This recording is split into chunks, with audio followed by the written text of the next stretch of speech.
moom la suñuy am monsieur Ousmane Diagne nga xam ne mooy ministre bu yor lépp lu jëm ci wàllu justice ak àtte dina ci addu ma doog a jëlaat kàddu gi tëj waxtaan bi loolu mooy bu dee ci wàllu français bu dee ci wàllu wolof nag Al Amin Lo mi nga xam ne mooy ministre secrétaire général du gouvernement mooy jottali li nga xam ne moom la Abdourahmane Sarr def ci kàllaama nasaraan. Mesdames et messieurs les représentants des organes de la presse nationale, africaine et internationale,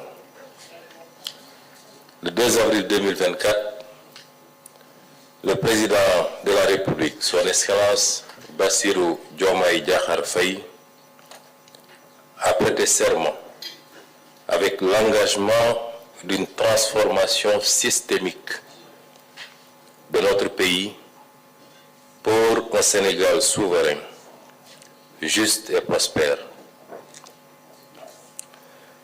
Fidèle à cet engagement qui exige la transparence, la redevabilité et la vérité vis-à-vis du peuple souverain, nous avons l'obligation, sur instruction de M. le Président de la République,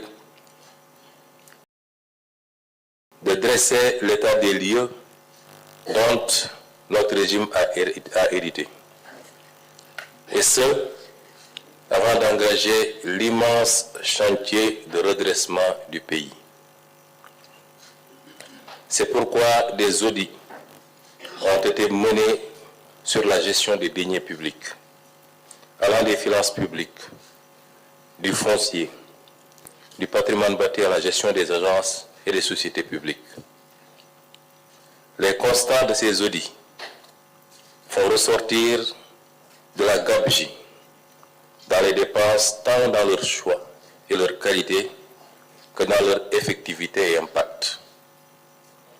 Cette situation a induit des dérapages dans la gestion des finances publiques, favorisés par une mauvaise gouvernance, se manifestant notamment par la corruption, la concussion, les détournements de fonds et l'accaparement de biens publics par des privés dans tous les domaines. Deux thématiques seront abordées au cours du présent point de presse. C'est une option. Nous ne pouvons pas dresser en un seul point de presse tout l'état des lieux, au risque d'ailleurs de diluer les aspects les plus importants dans les aspects qui ne relèvent que de l'anecdote. Et c'est pourquoi nous avons choisi pour ce premier point de presse de ne traiter que deux éléments qui nous semblent essentiels au regard de leur impact négatif sur la situation du pays. Ces deux points sont d'abord la situation de référence des finances publiques et les actions vigoureuses